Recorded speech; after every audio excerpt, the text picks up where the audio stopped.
Donc, bon, moi-même je vais dire, d'accord? Suivez là. On dit deux cyclistes partent à 8 heures d'une ville A sur une même route dans le même sens. L'un à 14 km par heure, c'est la vitesse, d'accord? Et l'autre à 21 km par heure. Un automobiliste part de A sur la même route et dans le même sens. Une heure après, à la vitesse de 56 km par heure. D'accord? Ça, c'est l'information. Ça, c'est une information. Ok? Mais cette information, voilà, elle remplit que quelques hypothèses. Ok? Donc, il y a des hypothèses, on va les décortiquer après. Après, petit, on dit à quelle heure et à quelle distance de A l'automobiliste rencontrera-t-il chacun des deux cyclistes? D'accord? Après, petit 2 qui est la dernière question. Au bout de combien de temps l'automobiliste sera à égale distance de chacun d'eux? Et là, on a donné les réponses. Ça, c'est la réponse à la première question, la réponse à la deuxième question. Donc, ça veut dire que, voilà, on va vérifier ce que ces réponses sont vraies. On est bon? Voilà. Donc, eh bien, comme j'ai déjà mis la solution, je vais dire pour une dernière fois. Donc, je vous ai dit quoi? Un exercice de physique, on ne se lance pas sur le sujet. D'accord? Il faut lire expérimentalement. Après, maintenant, lorsque tu finis de lire de façon minutieuse, tu essaies maintenant de mettre en exercice, disons, ta connaissance en ce qui concerne cet exercice. Ok? Donc, on dit quoi? Deux cyclistes partent à 8 heures d'une ville A. D'accord? Donc, on dit quoi? Les deux cyclistes, bon, je vais supposer que. Donc, quand on dit d'abord partent à 8 heures d'une ville A sur une même route dans le même sens.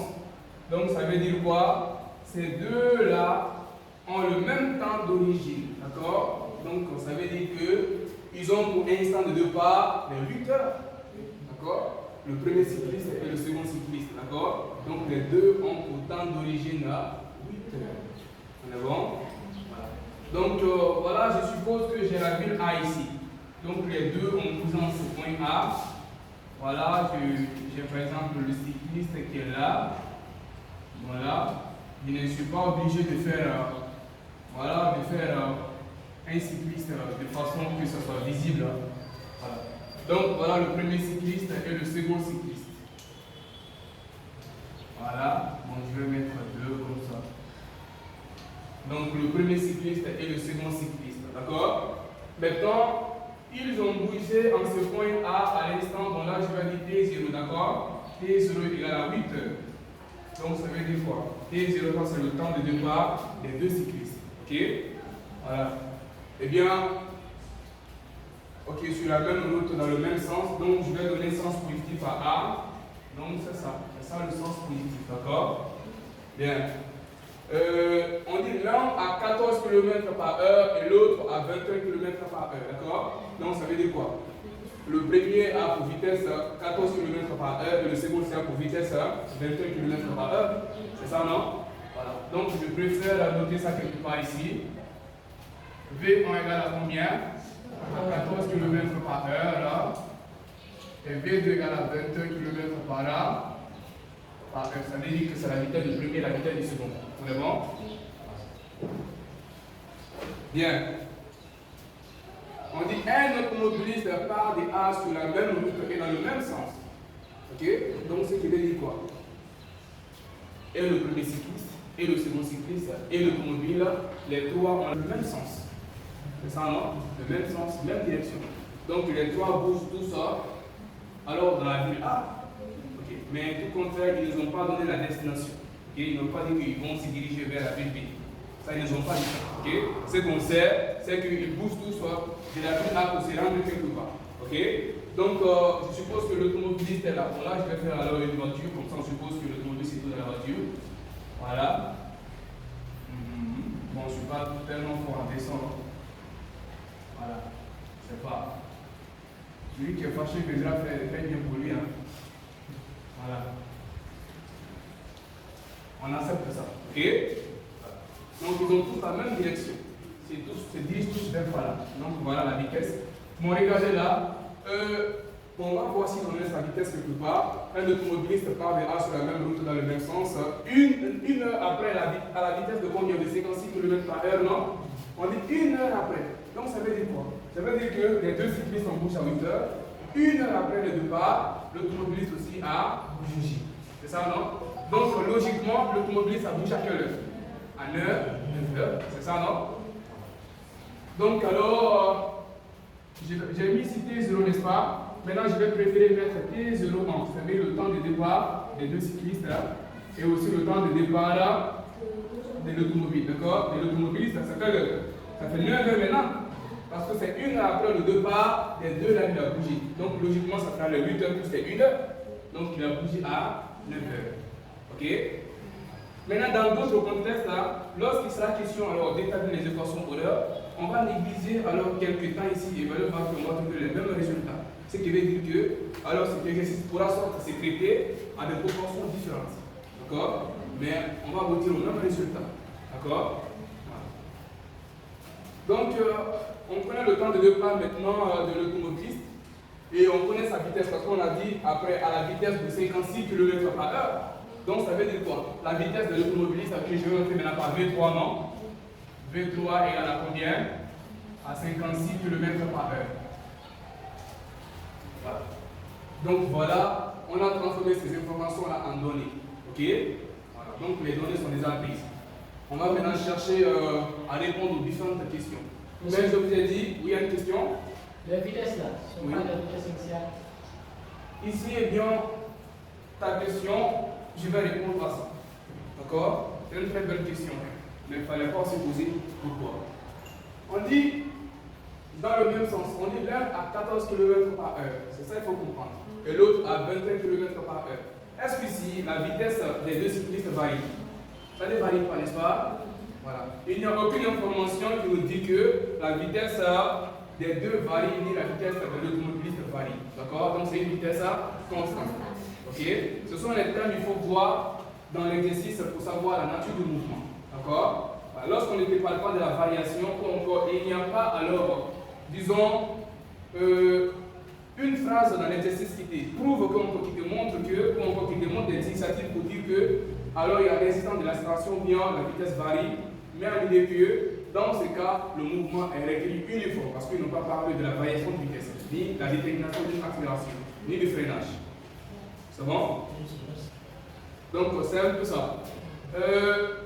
Petit temps, on dit à quelle heure et à quelle distance de A l'automobiliste rencontrera-t-il chacun des deux cyclistes. Maintenant, on va d'abord trouver le moteur, disons, de la question numéro 1. C'est-à-dire qu'on doit d'abord trouver les équations Euler. On est bon? On va trouver les équations Euler. Eh bien, ils bougent tous dans ce point A. Donc A est l'origine des dates et des espaces. Ok? Voilà. Donc je vais d'abord établir les équations Euler. Je vais ici l'équation Euler. Donc ici, on aura combien d'équations Euler? On a 3 parce que ici, on a 3 points matériels, d'accord? Le premier cycliste, le deuxième cycliste et le troisième cycliste, d'accord? Et notre point de référence, c'est le point A, d'accord? Voilà, donc notre référentiel, c'est la ville A, ok? Voilà. Donc A est l'origine, bon, je vais aller écrire, bon, A est l'origine, je n'aime pas généralement écrire ça, l'origine des dates, et c'est des espaces. Des espaces. On est bon? Là, on prend cas par cas. Bon, là, le premier cycliste, d'accord? Pour le premier cycliste, je note ça par X1. On est bon? Voilà. Mais puisque la vitesse est constante, ça sera V1 delta dt, n'est-ce pas? Voilà, plus X0. Ok? Voilà. Donc, ce qui fait quoi? V1 facteur de, bon là, T moins T0, plus X0, d'accord? Mais en A, X0 égale à 0, mais T0 n'est pas égal à 0. On est bon? Bien. Donc, on remplace les valeurs là. V1, c'est combien? 14 km/h. Donc, égale 14. Et là, ça fait T moins combien? T0, c'est combien? 8. 8, n'est-ce pas? Voilà. Vous voyez, non? Maintenant, je vais aussi rappeler autre chose. Regardez ici. Cette fois-ci, on a supposé que le temps initial, là, c'est le temps de départ du premier cycliste, c'est 8 heures. Ok? Mais vous devez un peu comprendre quelque chose. Lorsqu'on prend le temps de départ du premier cycliste, du second cycliste et du troisième cycliste, il y a 8 heures dans le temps d'origine. Bien. Lorsqu'on prend le premier, c'est 8 heures, le deuxième, c'est 8 heures. Maintenant, le troisième, c'est 8 heures plus 1 heure. D'accord? Donc, ça veut dire quoi? On peut réserver le temps de départ, si on finira de calculer un temps, on ajoute sur ça. D'accord? Par exemple, on demande, on dit de calculer, voilà, le temps de rencontre, dans le cadre. Ok? Donc, lorsqu'on ignore le point de départ, le temps initial et qu'on trouve le temps de départ sur le temps de rencontre, on pourra prendre les 8 heures, ajouter maintenant sur le temps de rencontre pour trouver le temps de rencontre, le vrai temps de rencontre. Et c'est pas ça qu'on se fait comprendre. On ignore le temps initial. Regardez ici. Toujours, je prends le même phénomène sur moi. Il est bien que c'est cet exercice, mais je vais prendre un autre phénomène pour que vous puissiez comprendre ce que je compte faire. Hein? Voilà, je suppose que c'est moi. Je suis le premier cycliste hein, et je dois rencontrer le saut qui est ici. Vraiment. Maintenant, moi, je pousse à 8 heures. Ok? Je pousse à 8 heures et je suis là. Le temps de rencontre ici, je suppose que c'est après avoir fini de calculer, on a eu. Bon, j'ai 12 à 8 heures, non? Ok, je suppose qu'on est 10 heures. C'est bon? On est 10 heures? Ok? J'ai poussé à quelle heure? 8 heures. Le temps, alors, et disons, le temps mis encore, le temps écoulé sur ces tronçons-là, c'est combien? C'est 2 heures. Combien? Voilà. C'est quand? C'est 2 heures. Voilà, c'est parce que j'ai tenu compte. C'est parce que j'ai tenu compte du temps de départ, n'est-ce pas? Maintenant, regardez ici. Vous savez tous maintenant que j'ai poussé à 8 heures. Maintenant, je néglige les 8 heures. J'ai garde les 8 heures de côté. Donc, je suppose que j'ai poussé ça à 0 heures. Mais bon. Maintenant, si je viens ici, à 2 heures. Je ne sais pas si les gens me font comprendre. Je suis venu à 2 heures. Ok? Maintenant, ce qui était là-bas, je suis venu ici. Je suis venu à 2 heures, n'est-ce pas? Mais le temps écoulé sur ce petit tronçon là, c'est combien d'heures? 2 heures. C'est 2 heures, n'est-ce pas? Oui. Maintenant, si alors on veut connaître le temps de rencontre ici, là, parce que je suppose que j'ai rencontré le saut. Ok? Maintenant, si on veut connaître le temps de rencontre ici, on suppose qu'on a déjà eu les 2 heures. C'est pendant que j'ai bougé là-bas à 0 heures, n'est-ce pas? Mais le temps initial qu'il est ici, ça veut donner c'est 8 heures. On avait négligé là. On prend les 8 heures, on ajoute les 2 heures, ça fait combien? 10 heures. 10 heures. Vous remarquez que ça revient à la même chose. C'est bon? C'est ce qu'on va faire. C'est ce qu'on va faire. Ok?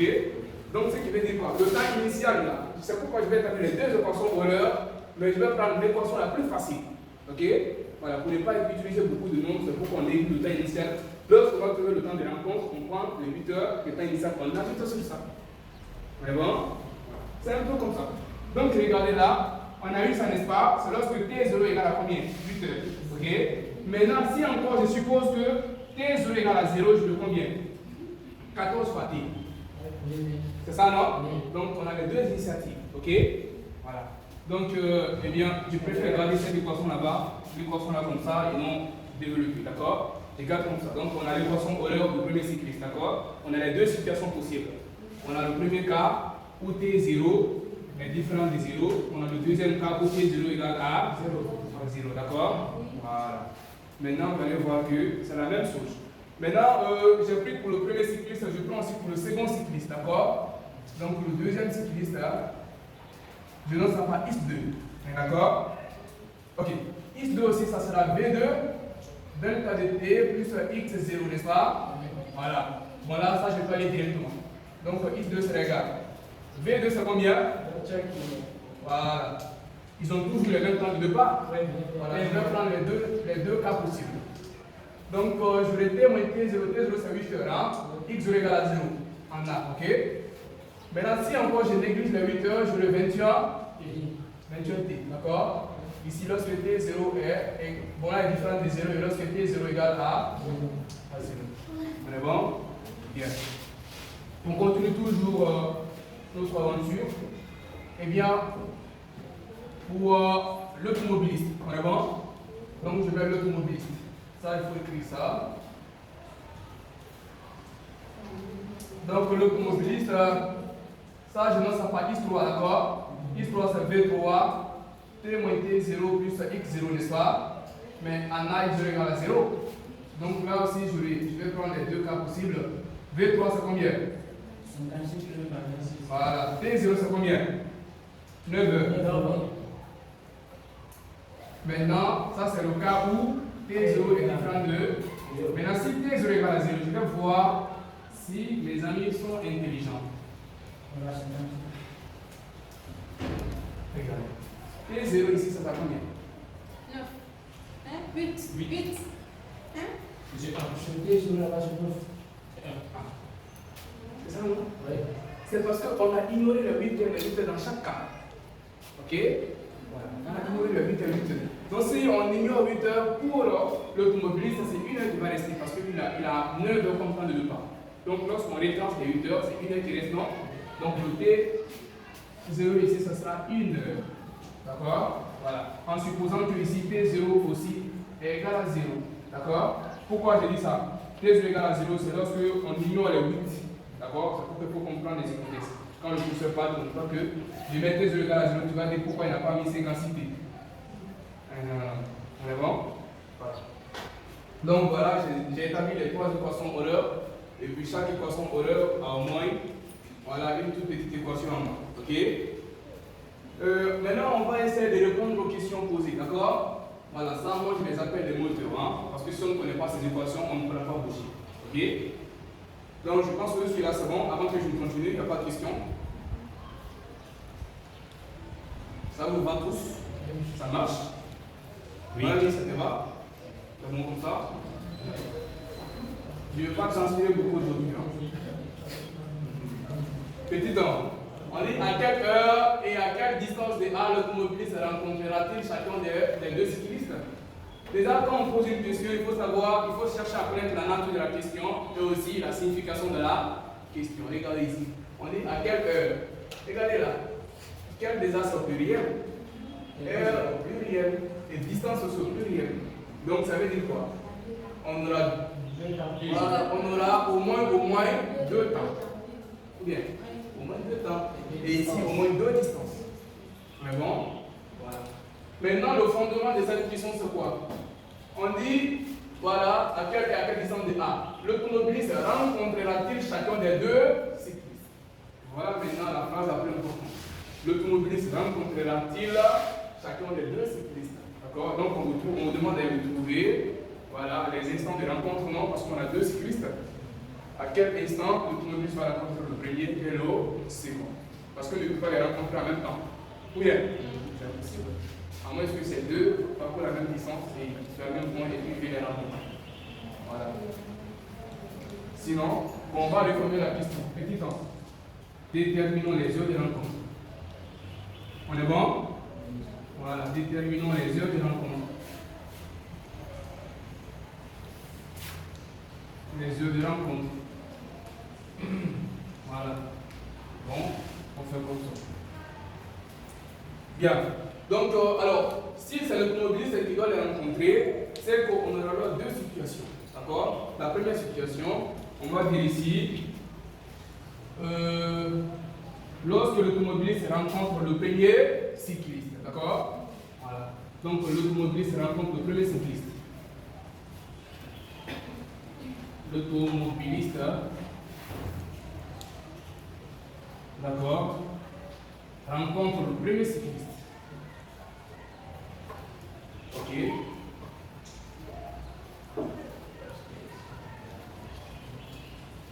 Bon. Lorsque l'automobiliste rencontre le premier cycliste, quelle sera la condition? Quelle sera la condition? Oui.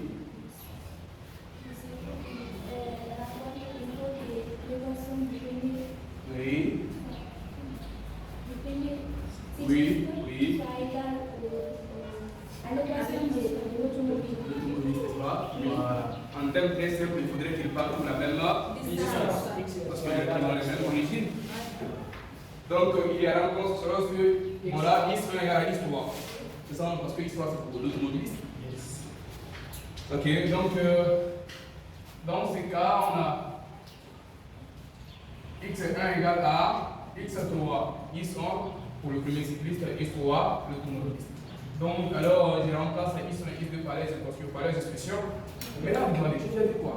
Celui qui veut, je dis bien, celui qui veut, d'accord? Si tu veux, tu prends la première équation qui est égale à la première équation de X3. C'est bon?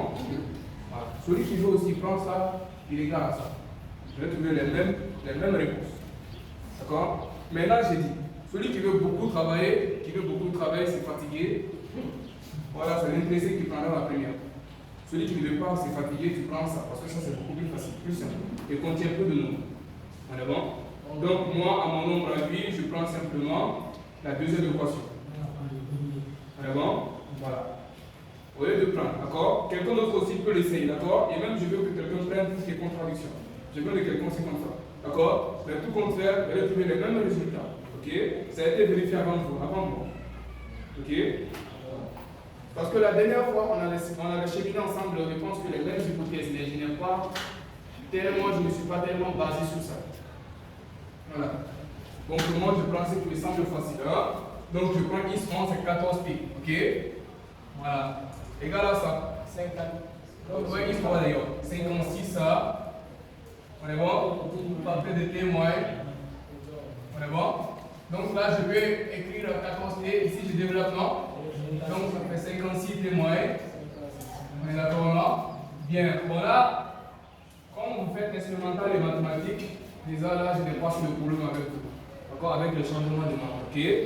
Voilà. Donc regardez ici. Entre 56 et 14, quel est le plus grand? C'est 56. D'accord? Donc je suppose que j'ai 56 qui ne s'est pas déplacé. 14 se déplace bien par là, son signe changement. Voilà. Et puis 56 passe de l'autre côté. Donc ça fait 56. On est d'accord? Bien. 56 à T et 14 T. Donc il faut faire la différence. 4 côtés de 6 c'est combien? 2. Donc ça fait 42. T égale à 56. D'accord? Donc ce qui équivaut à dire que T égale à 56 divisé par là. Divisé ça les gars. 1, combien? 1,33. D'accord? On est bon? Voilà. Donc, vous avez T égale à combien? À 1,33. C'est en heure, d'accord? Parce que la vitesse est en kilomètres par heure. Ok? Donc, le temps que vous allez trouver doit forcément être en heure. On est bon? Bien. Donc, alors, on a eu 1,33 heures. Mais ça, c'est pas une bonne écriture. En tant que. Alors, les adeptes des sciences physiques, qu'est-ce que vous allez faire? Vous allez chercher à lever la vie, d'accord? En quoi faisant? On peut dire que voilà, on peut dire qu'on a 1 heure plus 0,33 heures. Okay. Les 0,33 plus que c'est en heure, on peut mettre les 0,33 là en multipliant par là 60. D'accord? Bien. Donc, alors je dirais que T égale à quoi? À 1 heure. J'ai d'abord isolé les 1 heure. Maintenant, quelqu'un va prendre 0,33 fois 60. Je pense bien que tu l'as quand même 19,9 comme ça. D'accord? 19,8. Voilà, 19,8, n'est-ce pas? Mais les 19,8, on peut sensibiliser avant. Voilà. Donc, alors, je vais T est sensiblement égal à 1 heure 20 minutes. On est bon? Mais on avait oublié quoi? On n'a même pas oublié parce qu'on a fait expressement. D'accord? On a fait expressement parce que c'est moi-même qui ai dit qu'on doit garder les 8 heures. D'accord? Mais les 8 heures qu'on a obtenues, on ajoute sur les 1 heure. C'est bon? Voilà. Les 8 heures qu'on avait gardées là. On avait ignoré là, on vient ajouter maintenant sur les 1 heure 20 minutes. D'accord? Donc, bien, le temps à le chercher sera égal à quoi? À 1 heure 20 minutes plus les 8 heures, voilà, qui correspondent au temps initial. D'accord? Ce qui fait combien? 9 heures 20 minutes. Voilà. En 6e année, les calculs là-bas, c'est une partie qu'on appelle non complexe. 6e année. Hein? Ce n'est pas non complexe comme non complexe où on utilise voilà, les nombres imaginaires. Hein? Voilà. Maintenant, là, je peux faire noter T1 parce que là, on a plusieurs temps de rencontre, non? Donc, T est égal à ça. Donc, d'où T1 égale à 9 heures 20 minutes. Maintenant, regardez ici. Pour celui qui prenait cette équation est égale à cette équation, là, tu n'auras plus à ajouter, tu vas directement trouver les 9 et 20 minutes. D'accord? Toi, tu vas directement trouver ça, parce que nous, on a gardé pour ajouter. Ok? Donc, celui qui va utiliser ça, lui, va beaucoup travailler. On est bon? Il va beaucoup travailler. Mais lui, il oui, il trouvera directement. D'accord? Lui va directement trouver. Ok?